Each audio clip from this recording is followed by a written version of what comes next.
Madden and Benz Unfiltered on a holiday for some, not for us. We're working. Glad that you're there with us. Tim Benz, Mark Madden with you for the next half hour. Lots to talk about today. Football season may be done, but there's plenty of football to talk about. We're going to start with hockey and the Four Nations tournament.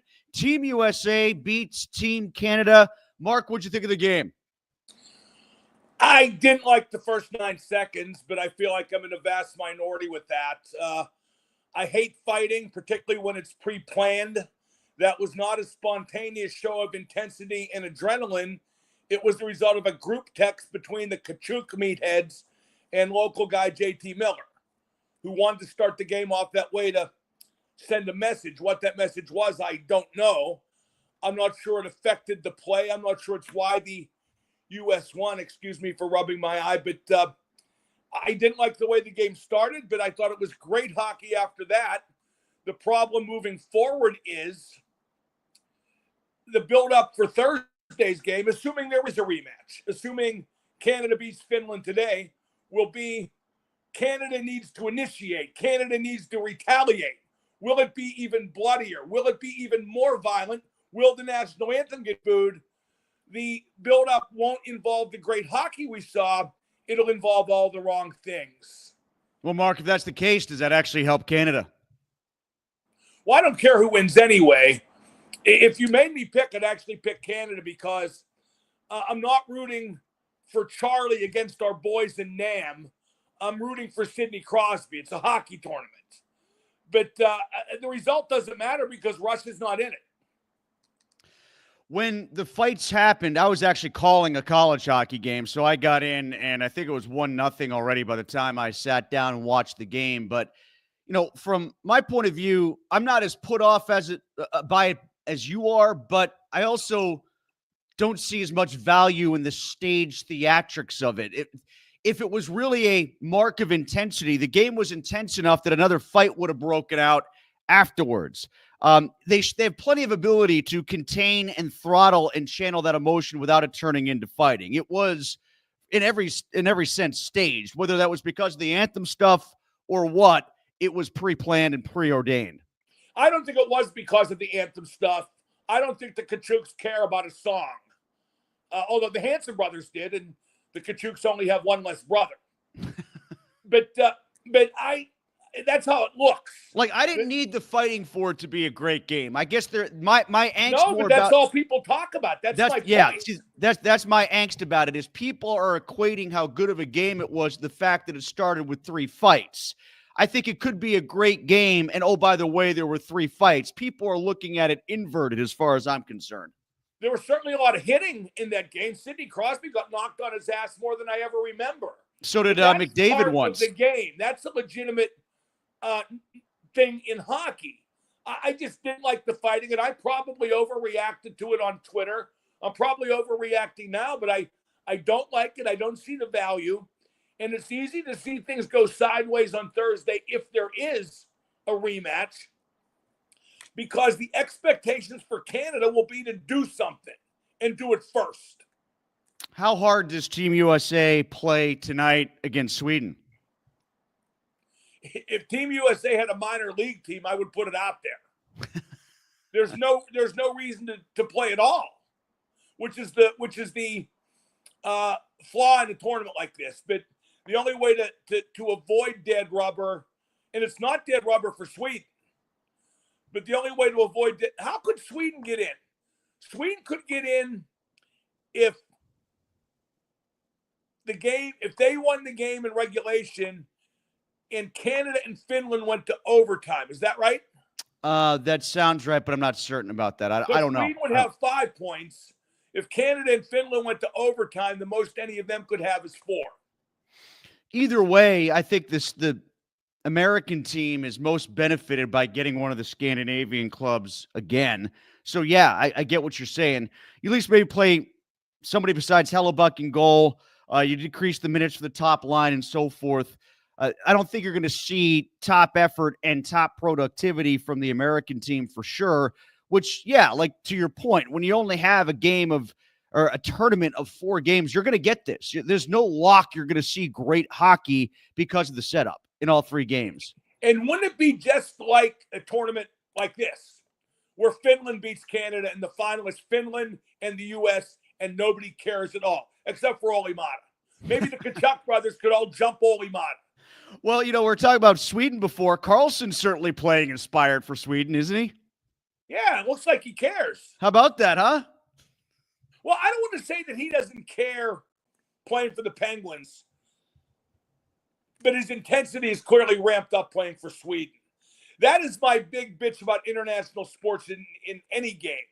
That they're giving their all for their country, but they're not in the army and they're not getting paid. And international hockey makes the NHL seem inferior. There were 4.4 million viewers for the game Saturday. That will not carry over to the NHL. And if it does, those viewers will be disappointed because even the Stanley Cup finals aren't as good as this. The Stanley Cup finals are after an 82-game season and 3 rounds of playoffs. Everybody's knackered. All right, so Penguins fans, hockey fans, want to hear your thoughts on the Four Nations, what you've seen so far. Mark, I know you thought Mike Sullivan coached a good game against Canada. I would agree. I think so far he's gotten the most out of Team USA. That's fair to say. I thought Sully just coached, and I thought Cooper for Canada got up tight. Like it was only a 1-goal game, and he's switching here, switching there, playing all the centers together. I thought he panicked at a time where Sullivan kept his head. Well, what'll be interesting is to see if that same effect happens to Sullivan when he's coaching in Boston, if he's going against Canada in the final. See if there's sort of an opposite effect, because I think there's something to what you're saying that Cooper maybe felt the pressure and felt the heat of coaching in Montreal. Well, Canada initially panics when they lose in hockey. They always have, except when they played the Soviets. The Soviets are seen as their true opposite number. But there are times when they lose and they just can't believe it's happening. And then they regroup. And I'm basing that on a very small sample because Canada so very rarely loses. All right, Mark, let's get to some football talk in the Steelers quarterback situation. Where do you see it going from here? I know, like you expressed, we're sort of in the silly season of when it comes to quarterback speculation. This will go on for a while, and it felt really silly last year until some silly things happened, and the Steelers wound up rebooting their entire quarterback room. Yeah, to say I could not care less would be an understatement. I am numb to this crap. I think if they get Mahomes, because there's that rumor, Tim.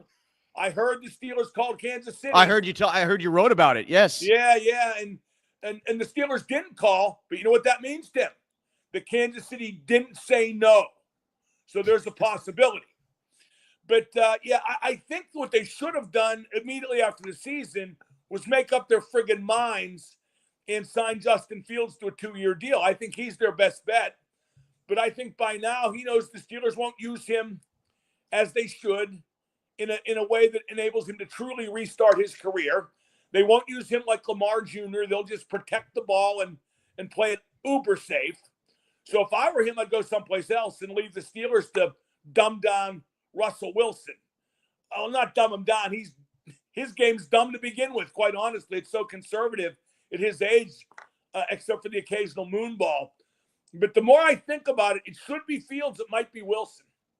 I think the Steelers probably knew going into the offseason that Fields was the most likely candidate for them to move forward with, but they wanted to see what else was out there. They didn't want to wed themselves to Fields in case somebody surprisingly shook loose, like somebody surprisingly made a move and traded someone or moved up in the draft and is going to get rid of a starter, or Matt Stafford becomes available a lot cheaper than they thought, something to that effect, which is why they didn't lock up Fields. But you're right. If they have a dalliance with quarterback TBA, then quarterback TBA could cost them the most likely and easiest fit for next year, what I think is Fields, especially based on the prospect that he could get better.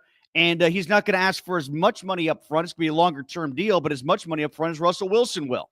Well, the thing is they need to fire the coach because the coach just won't use a quarterback properly. The coach will just protect the ball, keep the offense as simple as possible to minimize turnovers and never be inventive and never let a guy like Fields even approach his ceiling and build a career. Fields at this point isn't looking out for the Steelers. He's trying to get his career going at long last. And the decision-making down there is just so haphazard because you have three guys making the decision. They're all dopes. It leads to indecisiveness. At the end of the day, only one dope really counts, but he takes his time doing it, and that's going to cost him Fields. All right, so Steelers fans, Penguins fans want to hear from you both. One thing about Wilson that I wanted to bring up, and I've talked about this in concept and in theory before, is for as bad as things felt at the end of the regular season because they lost 5 in a row, it is going to still be easy for the Steelers to reconcile bringing back Wilson if they go in that direction, because they're going to say he can still be a path to 9 wins, 10 wins, which is where we want to be, because those last 5 wins all just happened in a row. If you shake it up and you look at the schedule differently as opposed to the weird permutations that resulted in what took place last year, things weren't as bad as they looked because all those losses happened at the end of the season. Shake it up, rejigger it, reorder it, and you're a team that gets in the playoffs with 10 wins, which is where we want to be all the time anyway. Yeah, but you should be trying to build to finally winning a playoff game or being a legitimate playoff contender, and they're just not doing that. Their priorities are minimal, and they are crystal clear right now. The other thing that, has really come into focus here is they don't have enough draft capital, and I don't think they've got enough interest in the free agent market to truly address all of the problems that exist right now. Like, you're not going to get to at least one, perhaps 2 major needs in the draft before you get to day 3. That's how many huge holes they have on this team. Well, in a nutshell, you can't fix everything that's wrong with them in one off season, and probably not even 2. And if you do fix it with 2 really good off seasons, then Cam Hayward retires and maybe TJ Watt too. And then there's 2 more huge holes to fill. That is the vicious cycle. That is the mushy middle. Their mushy middle has become quicksand. And I do expect the bottom to drop out at some point and them to have a 4 or 5 win season. When that is, I do not know. Well, that's a good point. That's one that I wrote about as it related to everybody saying, twisting themselves into pretzel logic that the Steelers are on the right path to success because the Eagles happen to win the Super Bowl. Well, it took like the Eagles 7 years to start building the Super Bowl caliber roster that they have. 7 years under Howie Roseman before they got to a point that they could get to a Super Bowl with that roster. The Steelers had more than just a hole at quarterback when they bridged into the 2000s from the 90s with those 3 losing seasons under Cowher. It takes a long time to build a roster. Everybody keeps saying, oh my God, how are they ever going to find a quarterback again? It's so hard to find a quarterback again. Well, it's really hard to build a perfect roster without a quarterback too. The Eagles might have actually done it the harder way. Well, it's also something that you have to dedicate yourself to, as opposed to patchworking, as opposed to settling for 9 or 10 wins. And they just don't seem willing to do that, or maybe aren't smart enough to do it. See, I think Omar Khan shouldn't be the GM. I think he's a bean counter. And I think he just tells Tomlin what he wants to hear. I think the GM should be Andy Weidel if they're really committed to moving forward, which they are not. I can't believe Weidel stays there given that. But, he's – well, then again, it's not like he's getting his door busted open. Like Jacksonville has 5 candidates for their GM, and he isn't one of them. Well, that's true. That's certainly true. And Tim, he is from around here. Like, they just hired the linebackers coach. Is that right, from Newcastle? The inside linebackers. Why does it always have to be somebody from around here? I guess it doesn't have to be, but, No, it certainly looks like it has to be. If I'm going through all the coaches in my head right now. Maybe it's because the guys who aren't from here see every reason to move on for basically the same position like Aaron Curry. Maybe there's that.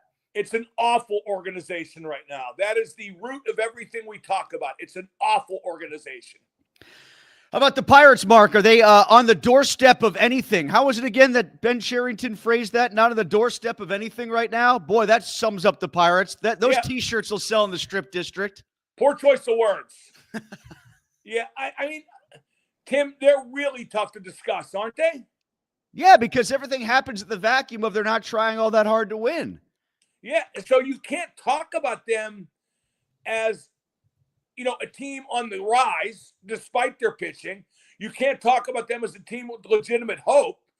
And again, as we talked about on the podcast, what makes it even more disgusting is the usual suspects in the media the Pirates media, the Bucco Stooges, are trying to twist it into, well, they might be okay.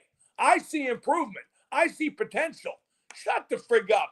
If this team got covered like it should be, that would apply X amount of pressure on Nutting, which he would ignore, but at least it would be there. It's amazing how we've defaulted to they didn't get anyone else good, so we have to talk up everybody who we thought was just an early stage ad into they're really going to make a difference. Like the Adam Frazier thing, I just can't get beyond, and I feel bad constantly picking on him. Screw him. Doing some, what's that? Screw him. Well, I'm not worried about Frazier as a player, but it's not his fault that he is who he is at this stage of his career. It is the Pirates' fault that they traded him when he was hitting .324, and now they're bringing him back when he's a .202 hitter. It is the Pirates' fault that Tommy Pham has changed teams 6 times in the past couple of years, and they never got into the mix to get him, but now they're bringing him in when he was a minus 0.2 WAR player, as opposed to when he was like a 827 OPS guy when he went to the Mets while he was there. You can go on and on, Tim. It's like McCutchen. McCutchen's this beloved all-time Pirate great, but right now he's a mascot. He couldn't beat Ozzy Osbourne in a foot race, and he's batting leadoff. Yeah, that's another one. I actually had forgotten about that. The justification of what Kutch can do. What Kutch can't do is play the field. And oh, by the way, even some of the decisions they're making with players that they have, like why is Reynolds going to right and Pham is going to left? I don't understand that. And when did Brian Reynolds turn into the worst defensive player of all time after you extended him to a contract? I keep hearing what Brian Reynolds can't do defensively. So why do they bother keeping him then? Brian Reynolds, the new Clemente, right field, Dave Parker too. That's the point. Every time you talk about this team realistically, you swerve to a constant torrent of negativity, and that has been proven by us today. I mean, the Kutch thing, the glamorization of Kutch staying, he's Jalapeno Hannah without the purse. He's a mascot. All right, let's get to some comments here. We'll start with Aaron. Aaron says, Nutting is ecstatic because Medicare will cover 80% of Pham's potential injuries and any other foot-in-the-grave signings he makes. By the way, you know what else Tommy Pham also does? He always says something when he's not happy. And I can't imagine that he's going to be all that happy with the way things go, especially early on if the Pirates struggle out of the gate. I disagree. I think at this point he's just really glad to have a job anywhere. Who was the center fielder that flat out admitted, I came here because I didn't have anywhere else to go? Oh, Dyson. Wasn't that his name? Dyson, the center fielder, said, I came here because I didn't have anywhere else to go. That's sort of like Tommy Pham and Adam Frazier. Well, Adam Frazier was traded for, I guess, at this point. But you get the point. I don't think he would admit it like Dyson did. I miss Derek Bell, Tim. I miss Operation Shutdown. He was a real pirate. He lived on a boat and stole money. Eric says Pens won't trade Raquel, but should they? He could go fetch a great return, but Sid wouldn't be pleased. If I traded him, I wait till the offseason. I think you can make, the same deal given the cap going up in the offseason, so I wouldn't sweat it too badly. Could you get a first rounder for Raquel in the offseason? I bet you could from a desperate team or a team that has an injury or a team that wants one more scoring. I will say, you'd be more likely to get a first rounder now. Yeah. That's what I was thinking. But maybe you can get a second rounder and a prospect. I don't know. I'll be honest, and this goes against what I usually say in a situation like this. With Sid trying to become the first player to average a point per game for 20 seasons, I would not trade Raquel out from under him. This guy on YouTube says, how on earth do they miss so badly on a guy with tiny hands in their own backyard? Pickett set this team back years. See, this is what I hate, though. All we're taking is football questions. F football. They stink. They mangle their team. It's a bad organization. This Four Nations is the topic. Where's the talk about that? This is one from Brian who says, I'll take that back. This is from Alec who says, do any of you plan on attending the final in Boston? Ticket prices are way up. Interesting to see the buzz and excitement surrounding Four Nations as opposed to everyday NHL games. Yeah, I know the buzz is, there's one thing it's Thursday, right? Isn't Boston supposed to get 40 feet of snow on Thursday? I hope so. And could you pick Boston or New York? it's guaranteed they'll boo the anthem, the Canadian anthem, lustily. I want to see what happens March 2nd when the Leafs come here and the Penguin fans boo the national anthem.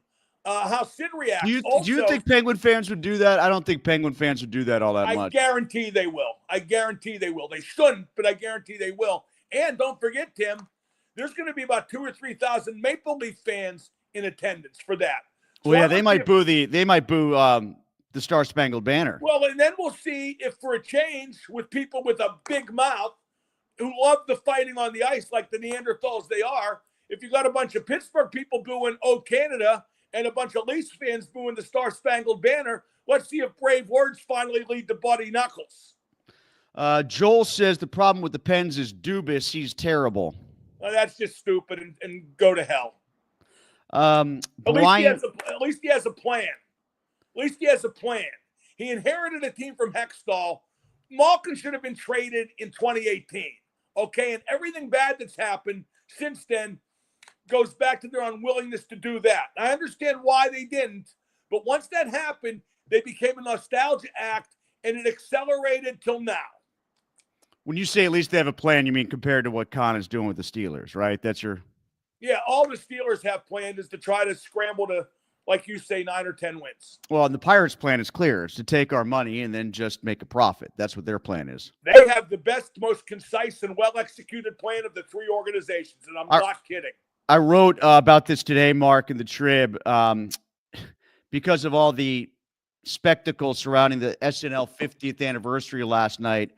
I was watching that docuseries they got on Peacock, and they did the story about season 11 of SNL when it almost went off the air and they burned down the cast. Do you remember that? Like they set fire to the whole cast. Yes. And then they came back in season 12 with a brand new cast, and it was like Phil Hartman, Dana Carvey, Kevin Nealon, Victoria Jackson, and Jan Hooks. So like it was, I think I'm skipping one other person, but there's like 6 guys they brought in. It totally changed things around. They burned it down literally, figuratively on television, and then built it back up from the ground. And it struck me like, would the Steelers ever do that? Would the Steelers ever take that kind of measure voluntarily? And the answer is no, they won't. They would have just tried to keep going with Anthony Michael Hall and Robert Downey and see if they can make the ratings work better the next year. I haven't watched any of the SNL anniversary stuff. I did watch the movie about the first show. I didn't like that. I liked it. I actually thought the documentaries were great, and I was one person that didn't like the movie all that much. I thought the movie was kind of sloppily made. Yeah, but I think it reflected what the atmosphere was like then. You mean how the show was sloppily made? No, I think it captured the anxiety and the time frame of having a live show 90 minutes away. Did you watch the replay of the first one ever on Saturday night? No, I'm not big on self-aggrandizing TV shows. I'm not sure. Like, I didn't watch the music thing. The music thing was great. That was the best thing they did. I saw the Nirvana thing. I don't think Post Malone was the guy. But then again, I'm not sure. Oh, you're talking about the actual, like the concert. Is that what you meant? Yeah. Oh, they did a 2-hour thing that was called Ladies and Gentlemen, and it was just 2 hours of music history on SNL. Now the docuseries part of it was fantastic. Did they show the Stones? Yeah, a little bit. Yep. Did they show the Go-Go's drunk? Briefly. Did they show Elvis Costello's false start? Yes. A lot of time on Elvis Costello's false start. To Radio? Yes, they did.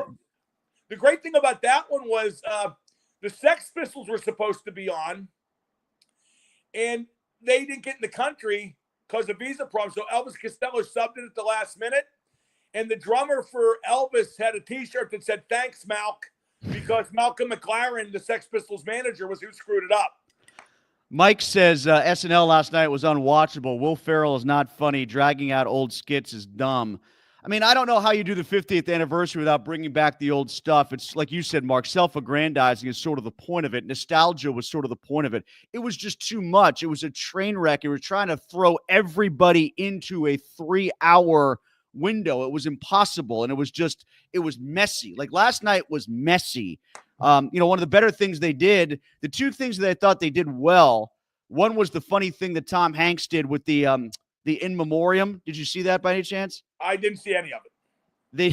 They did an in memoriam, but it wasn't to people who died. it was to skits that they could no longer do because of cancel culture, which was actually pretty funny the way that they did it. What were some of those? Like John Belushi, the samurai guy. Anybody in like 7 or 8 people in blackface that you couldn't do anymore. Like all the racially insensitive stuff that they had done over the years. All the Fred Armisen playing a kid who was ableism issues, like all those. Which was really funny now as then, and it goes to show you comedy shouldn't have limits, but it does now. Conceptually, it was really well done. Like, to turn the in memoriam into the skits that they could no longer do was funny. And then they had Sandler sing a song, which was like an ode to Saturday Night Live over the years that sort of acted like an in memoriam that mentioned Phil Hartman, that mentioned Chris Farley and stuff like that. They had that be the vehicle for the in memoriam. I thought the way those two worked together was the best thing that they did. I understand that our country sucks now and all we like to do is get mad, but that should have never spread to comedy. That said, I hate to say this, but Will Ferrell stopped being funny years ago. I'm trying to think what else they did. He's just not funny anymore. Like you know what the death knell for Will Ferrell was? Who was his longtime partner? The guy McKay? Adam McKay? I don't know which one you're talking about. The guy who produced the Lakers. Oh, yeah. I was thinking Saturday Night Live, yes. Yeah, the guy who produced the John C. Reilly thing with the Lakers, a winning time. Yes, right. When he skipped over, his longtime partner skipped over Will Ferrell for John C. Reilly. That was the death knell for Will Ferrell's career, because it let everybody know that even the guy he was closest to in the workplace thought he wasn't funny anymore. Well, one thing that you talked about where people just get angry about things and it spread to comedy, and one of the ones they did put in the in memoriam thing where I first remember it happening to Saturday Night Live was Adam Sandler when he was the Boy Scout. You remember that? The Boy Scout troop one that got all sorts of negative backlash. Like, that's the first one I remember where, like, cancel culture came around and got into what Saturday Night Live could or couldn't do. Let me see if we can get one more in here. Brian says if they don't bring back Najee Harris, the Steelers should bring in Raheem Mostert. He had 18 TDs just 2 years ago and has averaged 5 yards a carry. He also did in a fantastic rushing offense, and the Steelers don't have that. And by the way, Mostert just can't stay healthy. He never stays on the field. See, here's what I mean about the Steelers being badly managed. And I agree with you about Mostert being hurt all the time, but if Najee's only quality is he never gets hurt, that's not much of a quality. If the Steelers sign Najee to a long-term deal at a higher per year than $6.7 million, which is what his fifth-year option would have been had they picked it up, Tim, that is just grotesque mismanagement. Absolutely grotesque mismanagement. I mean, if you didn't have faith in the guy then, why do you now when he didn't have a particularly good season? Brian adds, Four Nations is great, but I wish Russia was in instead of Finland. Politics suck. It could be Russia and the Czech Republic, too. No, what they should have done was have an 8-team tournament with the three nations just mentioned, Slovakia, Czechia, and Russia. And whoever I can't off the top of my head think who the extra hockey power would be. Latvia. Germany, whoever. Let Draisaitl play, and have two divisions of 4 teams. You play each team in your own division once, and then the 2 winners meet in the final. It would cover the same time frame and wouldn't be more games for any one team. Yeah, that's right. You could do it in the same, basically what the Olympics do. And then it's a real tournament. But they would want to junk it up by having semifinals too, because God forbid Canada loses a game in the round robin and isn't in the final. Finally, Mark, in a couple hours, I'm going to go see the Led Zeppelin documentary. How is it? Tremendous. I've seen it twice. Live footage is great. The interviews are great. The old interview with the late John Bonham is great. The reaction of his bandmates in real time now to hearing that interview is tremendous. There's nothing about it that isn't tremendous. And the time frame is perfect. It concentrates from the musical careers of each member before the band was formed, through the formation, very detailed on the formation, through the first 2 albums and the tours. And that's it. It stops then. It's tremendous. Do they do blocks of like individual, like one, will they play a song consecutively at all? What do you mean? Like, do they play a whole song at any point? Or they just kind of just? Oh yeah, a few times they play Communication Breakdown and Dazed and Confused from the very first tour in Denmark. How many more times too? I think. I mean, I'm not exactly sure of the time frame if they were still called the New Yardbirds then, but it's clearly very, very early. The Dazed and Confused nails it. It might be the best version of Dazed and Confused I've ever heard. All right, we are done here. We are back next week. Mark is on 2:00 today, so be listening to him. He'll talk plenty more about the Four Nations. I'll be writing tomorrow. I'm off on Wednesday and Thursday, then back to normal on Friday at Breakfast with Benz over at Trib Live.